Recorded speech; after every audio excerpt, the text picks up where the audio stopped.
passe à la présentation de Luc, en gardant en mémoire que c'est une première piste de travail, en tout cas pour le GP41, et de clarifier cette procédure. En tout cas, d'aider les Gazards ou les industriels locaux à trouver leur chemin dans ce système. Luc, je ne sais pas si tu es disponible maintenant pour prendre la main. Je suis disponible. Je ne sais pas ce que vous voyez à l'écran. De ton écran. Très bien. On présume. Bonjour à tous. Donc, je vais vous faire part effectivement de mon vécu et de l'expérience que j'ai eue au sein de territoires d'industrie, alors qui a sans doute été plus facile pour moi parce que j'y suis rentré très vite dès le début et presque un peu par hasard. Juste deux petits mots très rapides simplement pour resituer l'entreprise. Je ne sais pas pourquoi ça nous... OK.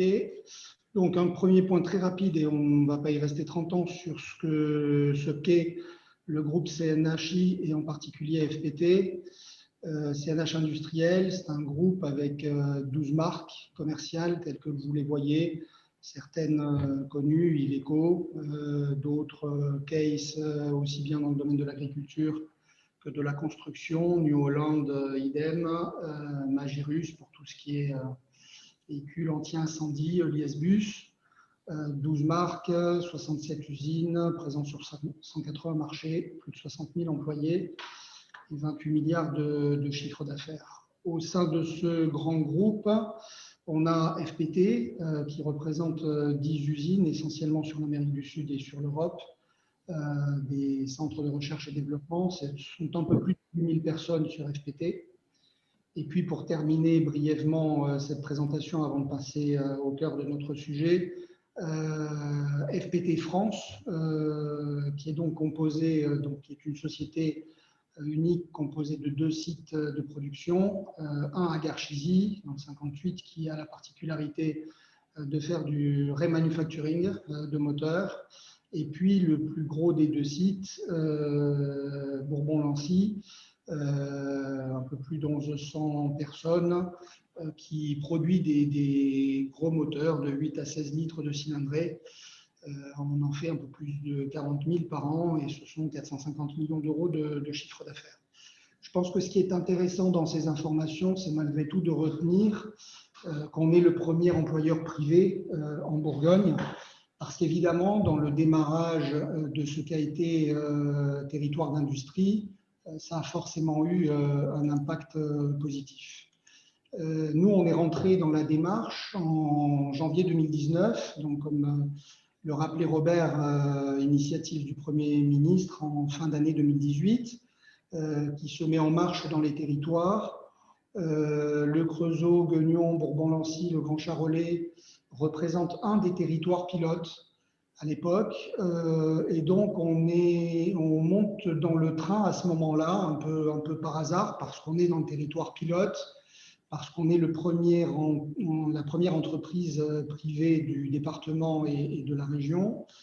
Et je me retrouve industriel de référence dans le cadre du fameux binôme élu industriel, sachant que pour l'anecdote, je n'ai jamais rencontré le binôme élu. Donc, c'est un nom sur un papier, mais qui n'a physiquement jamais été acteur dans la démarche. C'est une démarche qui est inconnue pour nous, y compris d'ailleurs pour les élus locaux, dans laquelle on tâtonne, on essaye de comprendre comment les choses doivent se mettre en ordre de marche. Elle s'organise autour de 4 thématiques prioritaires: recruter, attirer, innover, simplifier. Et puis, il y a un mot d'ordre important, je crois, qui est celui de rentrer dans une démarche bottom-up, c'est-à-dire la volonté que les industriels proposent des fiches actions, proposent leurs propres projets. Et là, on comprend qu'il y a 2 axes. Un premier axe, on va dire, assez individuel, celui dans lequel on est rentré assez facilement et qui a fini par aboutir, qui est le fait de proposer nos propres projets dans le cadre de territoires d'industrie. En ce qui nous concerne, on est parti sur la partie innover et légèrement à cheval avec recruter, mais plutôt dans l'innovation. Et puis, il y a le deuxième axe de travail qui tient quand même à cœur des élus locaux, c'est tout ce qui peut mettre également en jeu les territoires, les élus, un peu à l'image de ce qui s'est fait au niveau du Creusot, qui développe un centre technopolitain, donc un partenariat entre des industriels, des universités, la création d'un centre de formation, d'un centre de compétences, et ceci au sein du territoire. Donc, ce lancement de démarche un peu à tâtons, mais qui est une démarche qui reste sur le principe malgré tout assez politique. J'insiste là-dessus, on va le retrouver au fur et à mesure de mon témoignage, et je crois que c'est important de le garder à l'esprit pour la suite, et notamment sur la partie des financements. La démarche se poursuit par une série de rencontres. On a eu l'occasion de rencontrer des industriels, des financeurs régionaux. Le politique a joué son rôle là-dessus, de rassembleur, d'organisateur, d'être à l'écoute, de faciliter la remontée des différentes projets. On se retrouve, alors pour l'industriel que je suis, qui dans son quotidien est quand même malgré tout très concentré sur sa production, sur sa vie, on va dire, un peu en vase clos. C'est l'occasion de sortir et de rencontrer beaucoup de monde, notamment des industriels qui n'ont pas tous la même taille, qui n'ont pas tous les mêmes problèmes, mais on arrive à se rencontrer autour de thématiques communes sur la gestion des compétences, sur les difficultés de recrutement, en particulier dans des territoires agricoles et un peu reculés comme le sont les territoires de Bourbon-Lancy ou de Guignon notamment. Et ça, c'est important parce que c'est un des avantages collatéraux, je dirais, que la démarche territoire d'industrie a pu amener, c'est de créer ce lien local, de sortir un petit peu de ce repliement, et ça a été particulièrement important lorsque ensuite s'est présentée la situation qu'on a connue avec la crise sanitaire du Covid, de pouvoir se retrouver dans des systèmes d'entraide locaux qui ont été facilités par les rencontres qui avaient été menées dans le cadre de territoires d'industrie. Donc c'est un avantage parallèle, ce n'est pas forcément un financement direct, mais c'est en tout cas un point intéressant de la démarche. On s'est retrouvé ensuite en février 2019 pour un speed dating avec les financeurs nationaux au ministère de l'économie, et là ça a été un peu la douche froide. Parce qu'on est arrivé très sûr et très content de nous avec nos fiches projets. Et puis, grosso modo, tout le monde nous a gentiment expliqué qu'on était une grande entreprise multinationale qui avait des règles de minimis au niveau européen et qu'on ne pouvait guère prétendre à quoi que ce soit en termes de financement. Donc, on est sorti de cette journée-là en se demandant un petit peu ce qu'on faisait dans la démarche territoire d'industrie. Et puis, dans les jours qui suivaient cette rencontre-là, je le cite parce que c'est là aussi un point important, il y avait une conférence qui était organisée à Lyon, dans laquelle on m'avait demandé de témoigner sur l'expérience ou sur le début d'expérience de territoire d'industrie. Et puis finalement, dans les débats, je me suis dit, mais finalement, je vais aller témoigner de quoi, puisque je sors d'une journée au ministère de l'économie où on vient de m'expliquer que je n'ai droit à rien. Donc, je veux bien continuer de faire de la représentation en termes d'industriels, mais je n'y vois guère d'avantage économique en tout cas. Et donc, de commun accord, ma participation à cette conférence ne s'est pas faite.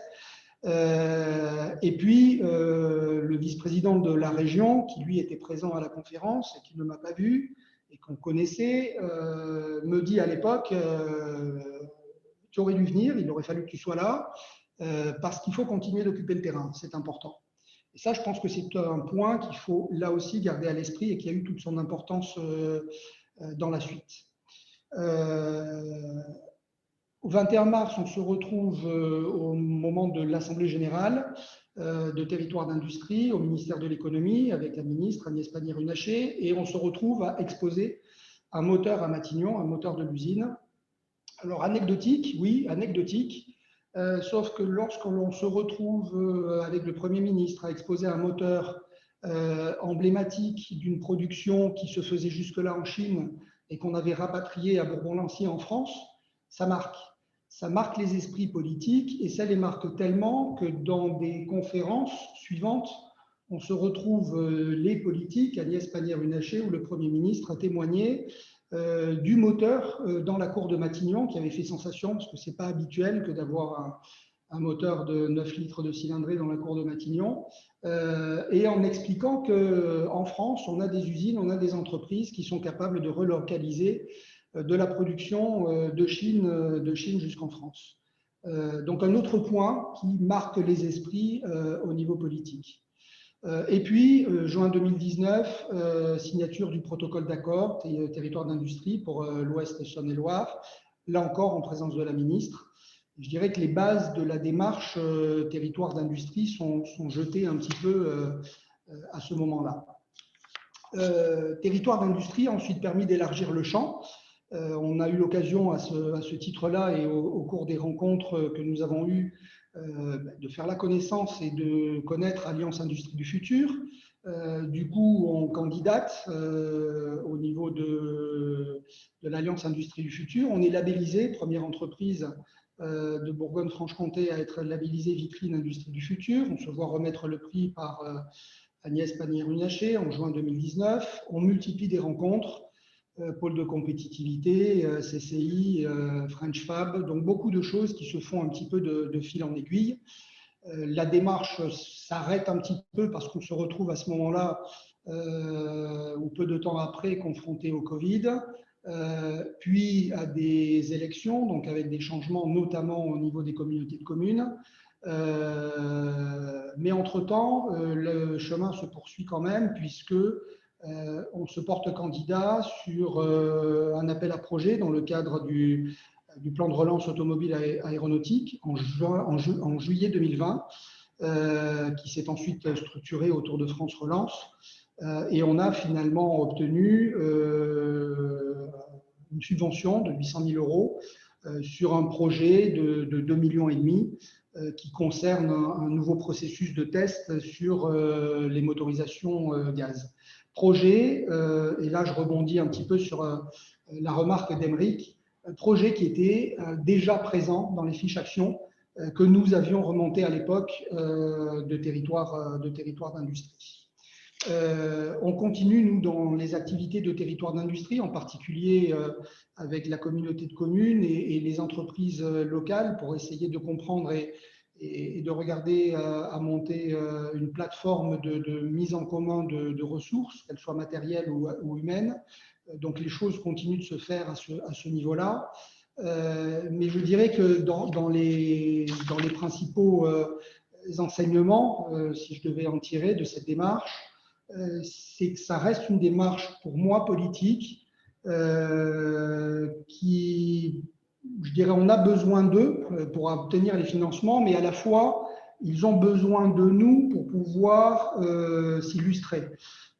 D'où les points importants, je pense, d'occuper le terrain, de marquer les esprits, d'être présent à chaque occasion qu'il nous est donné de le faire, de façon à ce que quand les décisions se prennent, je ne suis pas dans la chambre de ceux qui ont décidé de l'attribution des projets de France Relance, mais je suis à peu près certain que la subvention qui nous a été accordée ne l'aurait pas été si on ne s'était pas inscrit dès le départ dans le territoire d'industrie, si on n'avait pas marqué les esprits en exposant un moteur à Matignon, en retenant quelque part l'attention d'Agnès Pannier-Runacher, en ayant un appui au niveau de la région.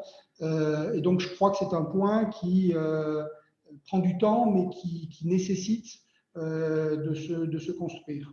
J'ai le sentiment, peut-être qu'il y aura d'autres exemples qui démentent ce que je vais dire, mais j'ai le sentiment que sans cette construction-là, on n'aurait pas eu de subvention.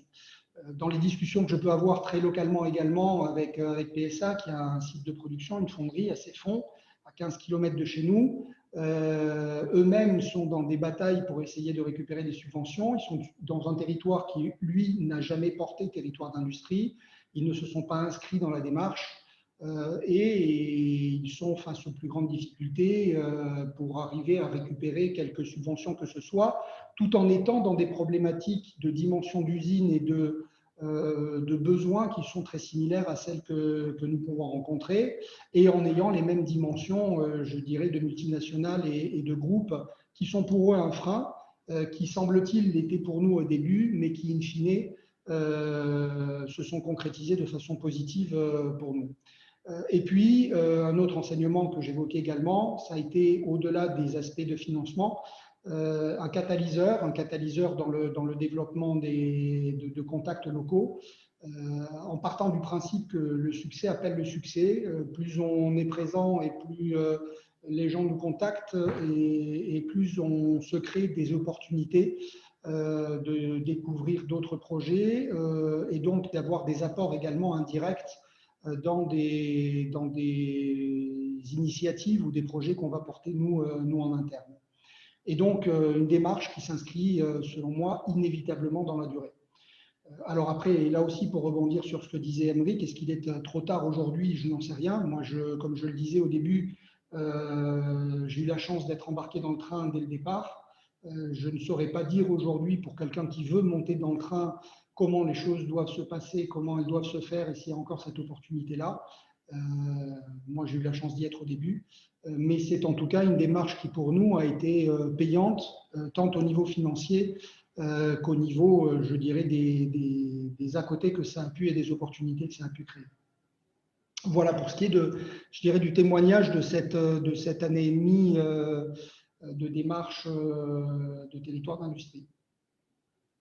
Et je suis à votre disposition si vous avez des questions.